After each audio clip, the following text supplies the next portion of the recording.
Warahmatullahi wabarakatuh.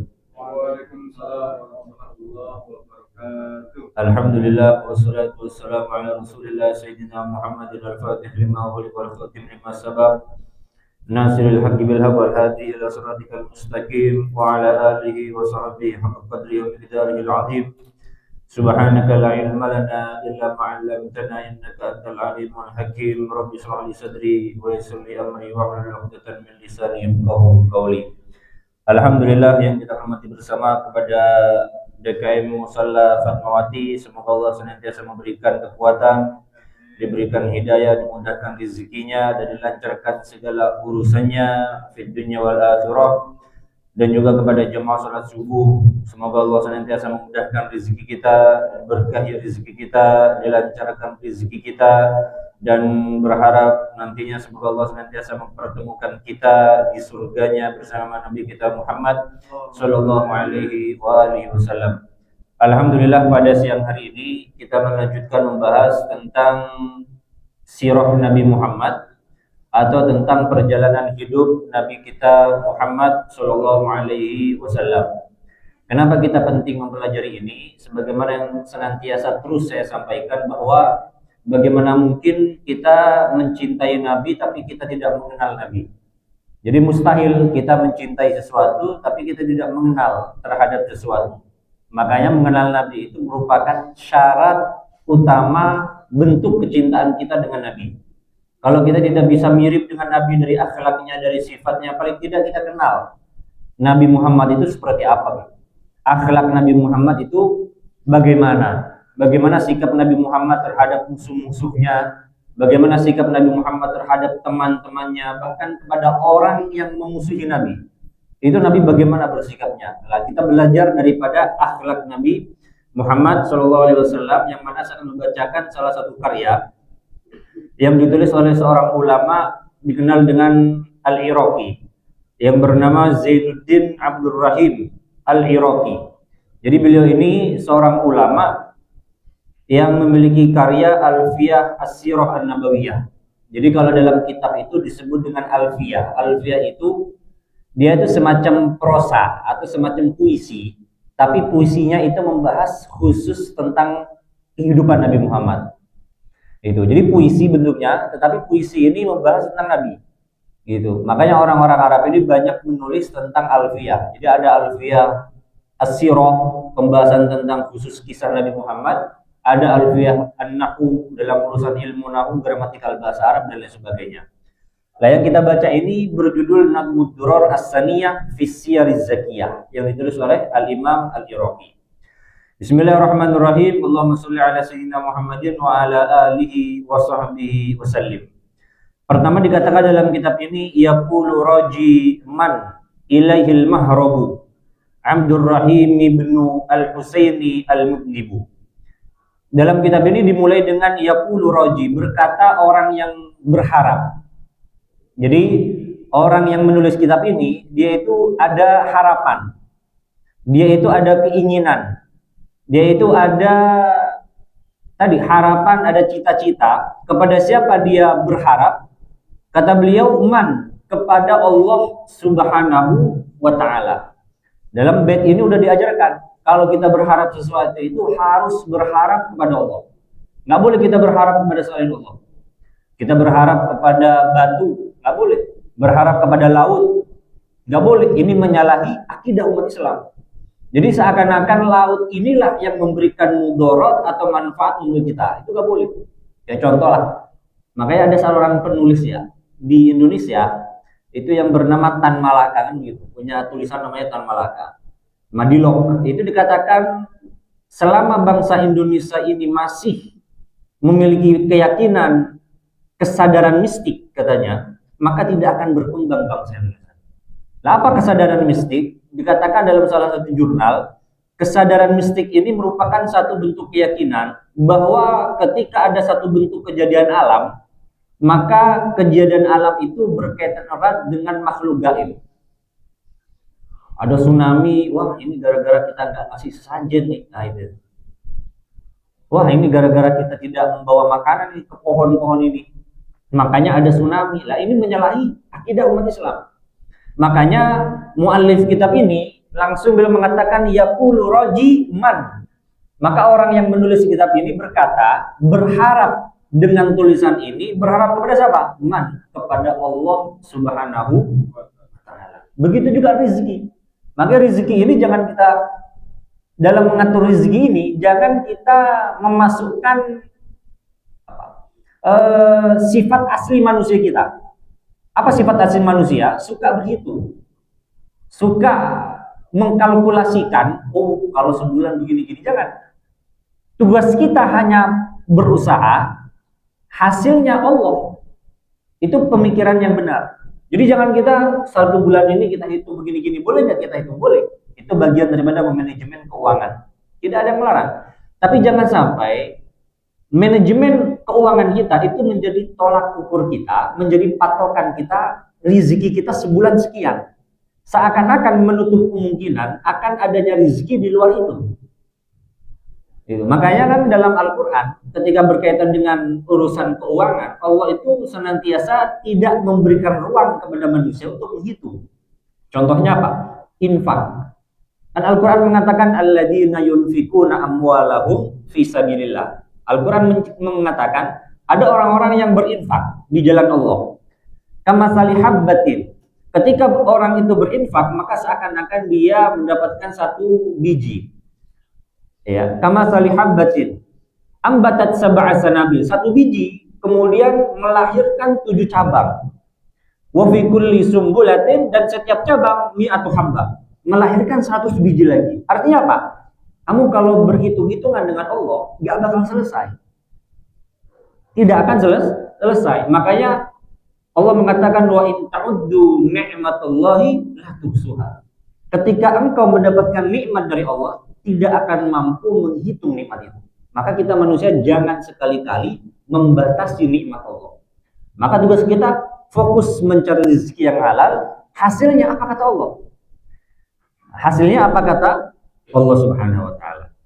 Maka kata beliau yaqulu raji man ilaihil mahram. Berkata orang yang berharap kepada Allah Subhanahu wa taala. Kenapa? Karena Allah ilaihil mahram. Hanya kepada Allah lah adapun segala solusi. Jadi berharap kepada zat yang mana zat itu akan memberikan segala solusi terhadap problematika kehidupan kita. Itu. Nah, ini nilai-nilai akidah di sini. Jangan sekali-kali kita mengharap kepada selain Allah bahwa ada sesuatu itu memberikan solusi, memberikan jalan keluar. Maka kata Al-Quran, kalau kita berharap solusi dari Allah, jalan keluar, karena kadang ada manusia itu di fase dia itu benar-benar buntu. Aduh, bingung nih, apa yang harus saya lakukan? Buntu dia. Ada sebagian orang salah kaprah. Ketika dia buntu, bunuh diri. Begitu. Ketika dia buntu, mencuri, ya. Ketika dia bingung, melakukan pembunuhan, penusukan dan lain sebagainya. Itu salah kaprah. Padahal Al-Quran mengatakan bukan begitu. Wa may yattaqillaha yaj'al lahu makhraja. Itu Al-Quran. Orang kalau meningkatkan ketakwaannya kepada Allah, maka Allah akan memberikan jalan keluar.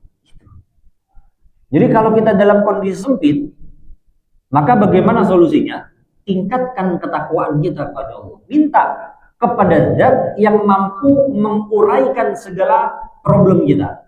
Minta kepada Tuhan yang mampu melepaskan segala belenggu-belenggu pikiran kita. Karena pikiran manusia kan, kadang manusia itu ketika berada dalam kondisi sempit, kejiwaannya itu merusak pikiran kita. Wah, harus begini. Sampai dia gila. Makanya minta kepada Allah yang mana Allah ilaihil mahram. Hanya kepada Allah lah adapun segala solusi, segala pemberi jalan keluar. Jadi artinya Islam itu juga memberikan solusi, atau Islam itu agama yang solutif. Itu. Jadi ketika ada orang mengatakan, aduh saya tidak mendapatkan ketenangan di dalam Islam. Kan ada orang gitu. Kenapa dia mengatakan begitu? Karena dia tidak mengenal Islam. Itu. Kan ada orang mengatakan, aduh saya masuk Islam hampa. Ya tadi, karena dia tidak mengenal Islam. Ketika dia mengenal Islam, ketika dia mengenal Allah, maka dia akan mendapatkan Allah itu adalah Tuhan yang memberikan jalan keluar, memberikan solusi, memberikan rezeki. Jadi yakinnya itu harus kita tingkatkan. kepada Allah. Yaitu siapa yang orang mengharap tadi dikatakan Abdurrahim bin Al-Husain, seseorang yang bernama Abdurrahim. Jadi pengarang kitab Alfiyah Al-Iraqi itu bernama Abdurrahim. Ya, Abdurrahim. Kalau orang Madura itu disingkat, bukan Abdurrahim, Durrahim. Itu orang Madura ya. Jadi nama-nama bagus itu dipotong. Durrahim. Abdullah jadi Dullah. Itu orang Madura. Karena seorang Madura. Itu. Jadi tahu. Itu Al-Mudnib. Beliau mensifati dirinya dengan Al-Mudnib. Apa itu? Orang yang penuh dengan dosa. Itu. Ini ajaran iman kita. Jadi orang itu jangan sampai menganggap dirinya itu paling bertakwa, paling hebat di antara yang lain. Nggak boleh. Justru seulama sekali beliau itu menjuluki dirinya, mensifati dirinya dengan Al-Mudnib, orang yang berlumuran dosa. Orang yang tidak bisa lepas dengan dosa. Itu Al-Mudnib. Kemudian beliau mengatakan Ahmadu, aku memuji Rabbi. Kepada siapa memuji? Kepada Tuhan yang mengatur segala sistem di semesta ini. Jadi Rabb ini kan Allah ini punya ada dua hal sifatnya. Jadi antaranya beliau itu Allah itu rububiyah, di antaranya ilahiyah. Ilahiyah ini apa contoh? Seperti kita sholat, itu kita menyembah Allah sebagai ilahiyah, sebagai Tuhan yang layak untuk disembah. Makanya ketika kita mengatakan la ilaha illallah, tiada Tuhan selain Allah, itu maksudnya apa? Tiada yang layak disembah kecuali Allah, selain Allah. Makanya ilaha, tidak ada Tuhan yang layak disembah selain Allah. Makanya dalam Al-Quran, ketika kita mengenal Allah, jangan mengenal dengan i'tiqad, yakin, nggak boleh. Jadi kita mengatakan Allah ada. Dengan apa? Dengan keyakinan. Dengan keyakinan kita itu nggak boleh sebenarnya. Jadi kita mengenal Allah dengan apa? Dengan ilmu itu. Nggak boleh dengan keyakinan. Kenapa dengan keyakinan? Nggak boleh. Kata Al-Ghazali di dalam kitabnya Al-Mustasfa fi Ilmi Usul, keyakinan dengan pengetahuan, dengan ilmu itu beda.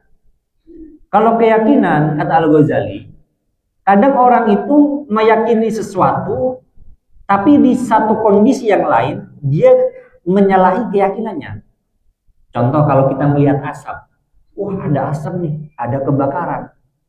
Itu keyakinan kita, karena kita melihat asap. Tapi ketika kita sudah sampai di lokasi, wah ternyata bukan asap, ada pesulap bermain tangan yang keluar asap itu. Ternyata bukan asap. Artinya apa? Keyakinan kita menyalahi sesuatu yang kita yakini. Itu dengan i'tiqad. Makanya memahami Allah, mengenal Allah itu nggak boleh dengan keyakinan. Kita yakin Allah Tuhan kita, yakin ya. Nggak boleh, kata Al-Ghazali. Lalu bagaimana? Kata Al-Ghazali, mengenal Allah harus dengan ilmu. Mana dalilnya? Al-Quran. Fa'lam annahu la ilaha illallah.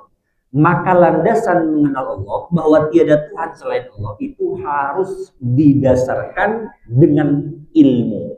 Fa'lam, ketahuilah dengan pasti. Kalau ilmu itu nggak bisa berubah, ya di sini di tempat manapun nggak akan berubah. 1 tambah 1 pasti 2. Nggak mungkin kita di sini 1 tambah 1 2, di tempat lain 5. Nggak mungkin, itu ilmu. Makanya mengenal Allah harus berlandaskan dengan ilmu. Lalu bagaimana dengan mengenal Allah? Ya kenal. Mengenal Allah dengan apa? Dengan sains. Jadi ilmu sains yang kita pelajari di sekolah itu jadikan wasilah, perantara, instrumen untuk mengenal Allah. Oh iya, ternyata alam semesta ini bergerak, berputar, itu ada yang memutar. Tidak mungkin alam semesta ini bergerak dan sebagainya itu tanpa ada yang mengurus semuanya. Tubuh kita ada darah di sini. Itu tidak mungkin darah itu bergerak sendirinya. Pasti ada yang menggerakkan. Sebagaimana handphone, nggak mungkin handphone itu bisa terisi penuh baterainya kecuali ada yang ngecas, kan gitu. Nah, itu meningkatkan iman kita kepada Allah. Makanya dikatakan Ahmadu Rabbi, aku memuji kepada Rabb, Tuhanku, yang mana Tuhanku ini yang mengatur segala urusan dunia. Jadi Rabb, rububiyah, ini Tuhan yang mengatur segala sistem yang berada di dunia ini. Jadi apapun, darah kita diatur. Siapa yang ngatur? Allah sebagai Rabb kita. Kemudian apa lagi? Rizki kita. Setiap orang beda-beda rezekinya. Ada dia sebagai pejabat, ada dia sebagai pegawai, ada dia sebagai begini. Itu sudah diatur oleh Allah. Ada orang punya istri satu, istri dua, istri tiga, itu diatur oleh Allah. Itu bagian apa? Rububiyah. Jadi Allah yang mengatur itu semua. Ya, jadi Allah yang mengatur itu semua. Makanya Allah itu Rabbil Alamin. Allah adalah Tuhan zat yang mengatur segala alam semesta. Itu. Bi atamil hamdi. Bagaimana memuji Allah? Memuji Allah dengan sebaik-baik dan sempurna pujian. Itu memuji Allah. Makanya ada seorang ulama memberikan doa. Kalau memuji Allah itu jangan menggunakan pujian kita. Kenapa? Karena pujian manusia terbatas. Maka memuji Allah dengan pujian yang telah Allah ajarkan. Bagaimana pujian yang Allah ajarkan? Al-Fatihah itu. Alhamdulillahirabbil alamin. Ar-Rahmanir Rahim. Itu memuji Allah itu. Dengan pujian yang Al-Qur'an ajarkan.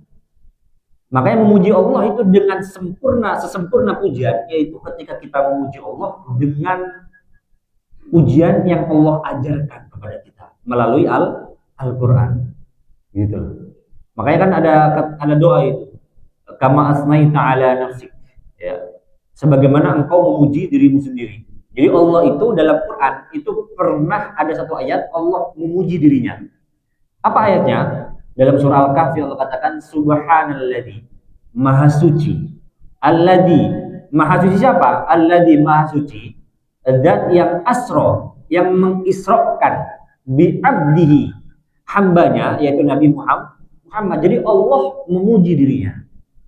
Subhanalladzi asra bi abdihi. Ini ayatnya nih. Jadi Allah memuji dirinya. Makanya ketika kita memuji Allah itu, maka pujilah Allah dengan Al-Qur'an. Dengan apa?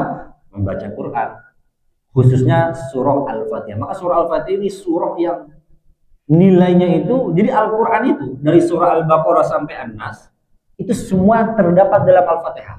Semuanya ada. Bicara tentang kisah, keimanan, bicara tentang hukum Islam, ada semua. Bicara tentang konsep sosial, ada semua. Bicara tentang bagaimana kita meningkatkan keimanan kepada Allah, ada semua. Dalam apa? Surah Al-Fatihah hanya 7 ayat. Hanya 7 ayat, ada semua itu. Bukan cuma itu, walis salati wassalami uhdi, dan juga aku kirimkan salawat dan salam, uhdi aku hadiahkan. Kepada siapa? Ila nabihi wa arjullaha. Ila nabihi, kepada nabinya Allah Subhanahu wa ta'ala. Jadi memuji Nabi Muhammad dengan apa? Dengan bersalawat, dan juga mengucapkan salam. Salawat ini bukan berarti kita itu sama dengan salawatnya Allah, beda. Beda dengan salawatnya Allah. Wa arjullah, dan kita juga berharap kepada Allah. Berharap apa? Fi nujhi ma su'iltuhu shifa'a. Di dalam keberhasilan ma su'iltuhu, sesuatu yang diharapkan, diminta shifa'a secara langsung. Apa yang diminta? Min nadmi siratin nabiyil amjadi alfiyatan hawiyatan lil maqsadi atau lil maqsidi, yaitu dari nadom yang membahas tentang perjalanan hidup al-amjad, seorang yang mulia. Jadi tulisan ini, kitab ini lahir dari permintaan seseorang kepada Al-Imam Al-Iraqi. Jadi ada seorang sahabat atau murid lah, itu datang kepada pengarang kitab ini. Wahai Imam, tolong tuliskan kepada kami satu tulisan simple, ya, tulisan ringkas, tapi tulisan itu membahas tentang perjalanan hidup Nabi Muhammad dalam bentuk nadom, puisi.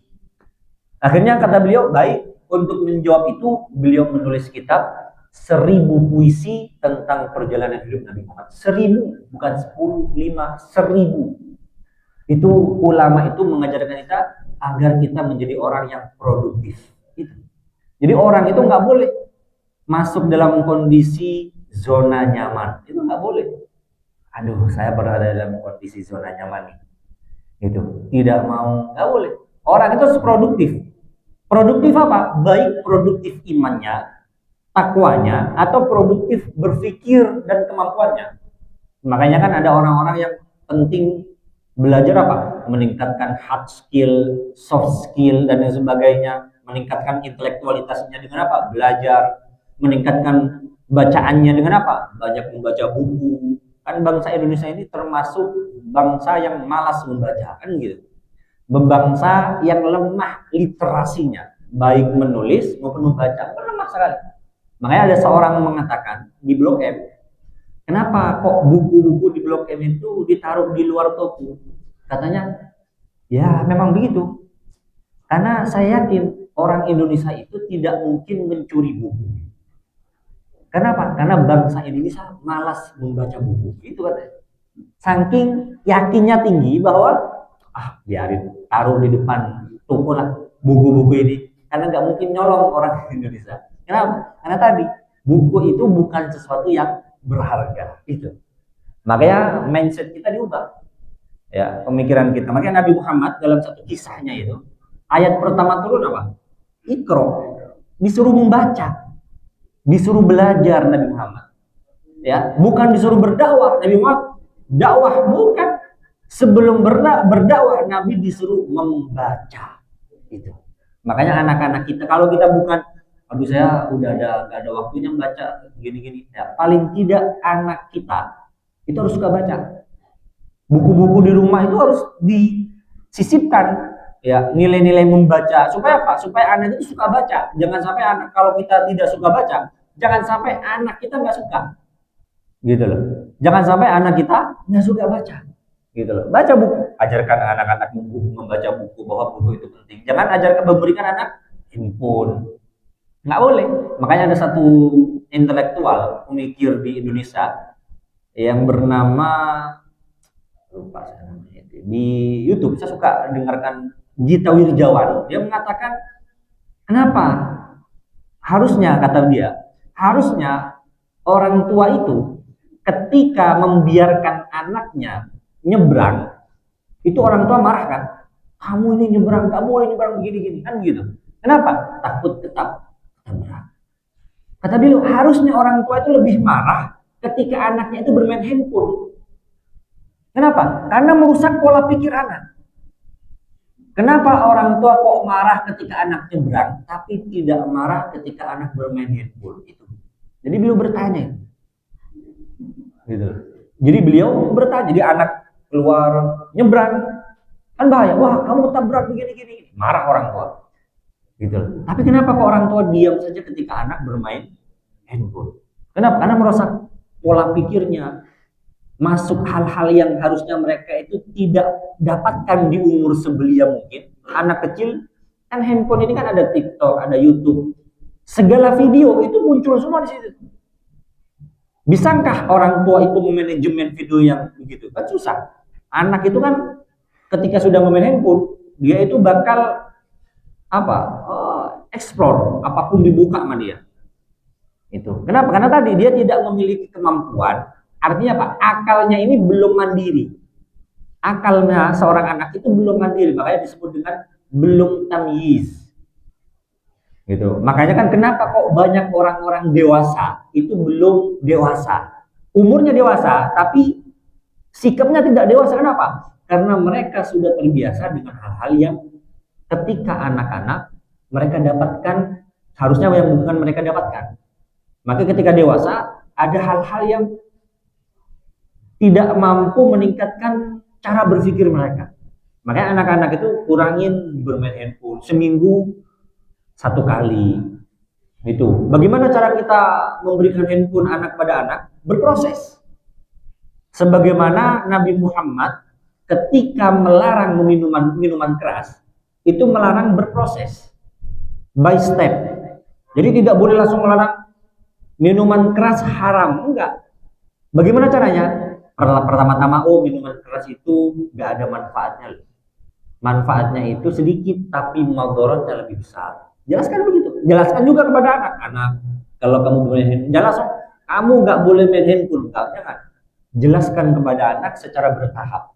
Sebagaimana Nabi Muhammad berdakwah menjelaskan tentang keharaman minuman keras itu bertahap.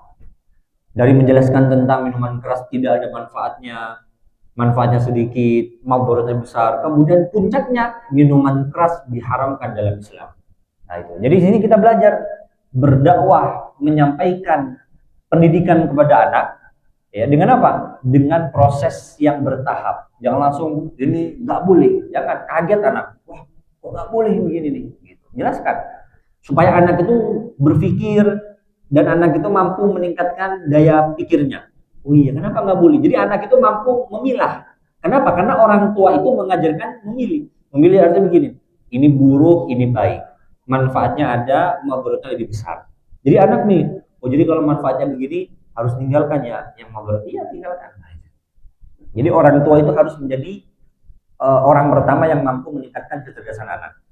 Ya, jadi kata beliau minat bi siratin nabiyil abjadi alfiyatan hawiyatan lil maqsudi. Yang mana tulisan ini mencangkup ya, meliputi tujuan daripada kisah Nabi Muhammad. Jadi tulisannya ini. Kemudian wal ya'lamu talibu an-nasyara, dan seyogyanya seharusnya bagi seorang penuntut ilmu. Jadi bagi santri doang. Tapi kan sebagian jamaah kan bukan santri, ya. Tapi bagi santri sangat dituntut untuk mengetahui an-nasyara, bahwasanya kisah Nabi Muhammad tajma'u itu berkumpul masaha sesuatu yang sahih keterangannya, artinya argumentasinya itu dapat dipertanggungjawabkan. Wa maqad ungkiru, dan terdapat keterangan yang tidak bisa dipertanggungjawabkan. Jadi gini, kisah Nabi Muhammad yang kita beli buku-buku Nabi Muhammad begini, itu ada pendapat yang lemah, ada pendapat yang kuat. Jadi apa yang kita baca dari kisah Nabi Muhammad tidak semuanya benar. Ada yang benar pendapatnya, ada yang salah. Apa contohnya yang salah? Contohnya ketika ada satu argumentasi mengatakan Nabi Muhammad dilahirkan dalam kondisi dikhitan. Ini pendapat lemah. Ya, kan ada keterangan itu. Ada Nabi SAW wulida, dilahirkan ya makhtunan.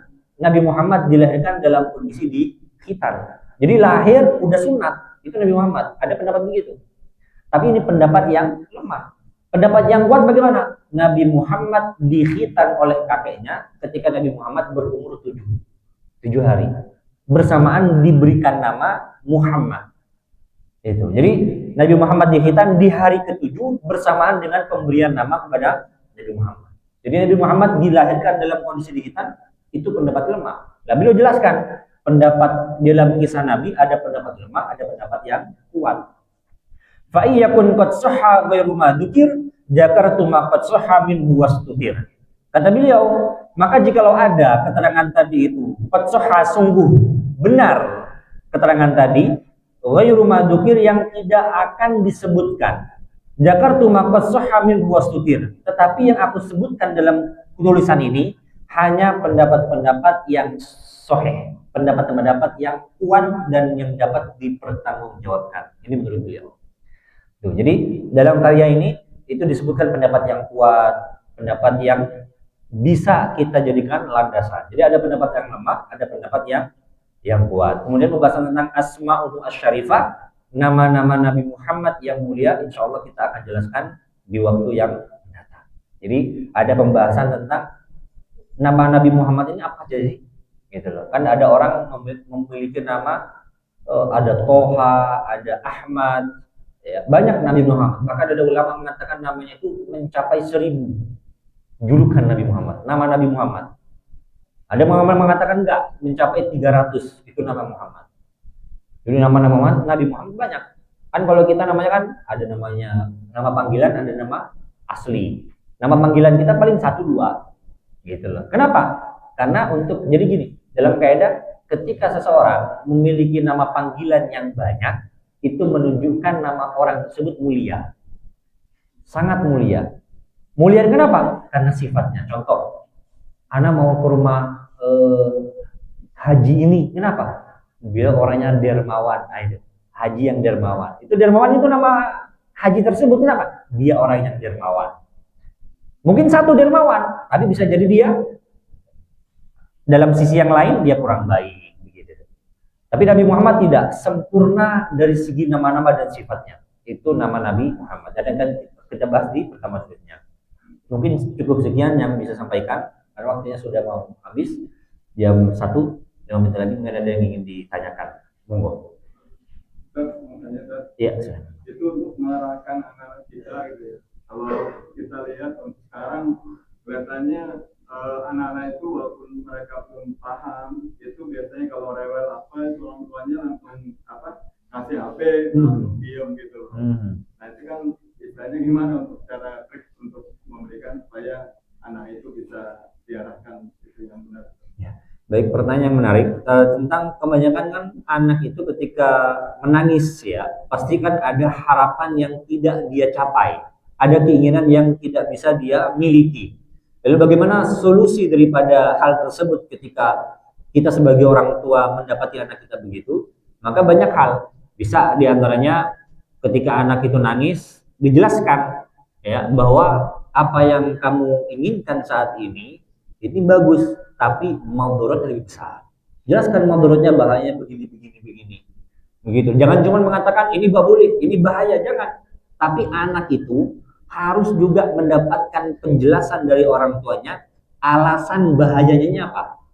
Alasannya apa? Supaya anak itu berpikir, mampu berpikir, observasi lah, menganalisa, oh iya ternyata bahaya ya, begitu lah. Dan kasih tahu, kayak di Jepang itu, seperti Jepang itu orang tua guru itu menjelaskan bahayanya nyebrang sembarangan itu dengan video. Kasih tahu nyebrang sembarangan ada orang ditabrak berat, tiba-tiba jatuh keluar darah, anak takut, bahaya nyebrangnya gitu. Sehingga langsung mereka itu muncul dalam pikiran mereka bahwa menyeberang di jalan sembarangan bahaya. Kasih tahu video. Atau jelaskan orang tuanya, ini kalau kamu nonton YouTube sembarangan bahayanya gini, matanya hitam, nanti kamu jadi orang begini.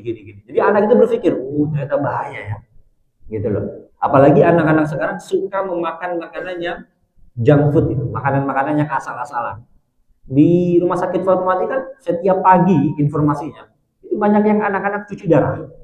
Kenapa? Karena tadi orang tuanya memberikan apa yang anak inginkan. Jadi kalau nggak diberikan nangis, gitu loh. Itu makanya orang tua juga harus mengajarkan mental yang kuat kepada anaknya. Karena tidak semua apa yang diberikan kepada anak, ya itu baik untuk anak. Walaupun tahu kita ini bagus, tapi waktunya kayak gini lah. Ada orang sakit demam, 2 orang pasti obatnya beda. Kenapa? Dosisnya beda. Bukan berarti nggak boleh diberikan obat yang ini, tapi dosisnya beda. Begitu juga anak. Kamu boleh main HP, tapi nanti kalau udah dewasa, gitu loh. Dosisnya beda, karena anak ketika diberikan hal-hal yang nggak boleh, itu mereka akan mendapatkan efek samping daripada penggunaan HP. Harus, makanya orang tua Al-Quran ngajarin, bukan saya. Contoh Nabi Yakub. Nabi Yakub ketika anaknya Nabi Yusuf bermimpi, mimpinya apa? Melihat bintang, bulan, matahari sujud kepada Nabi Yusuf. Apa dikatakan Nabi Yakub? La taqsus ru'yak. Jangan kamu ceritakan mimpi kamu.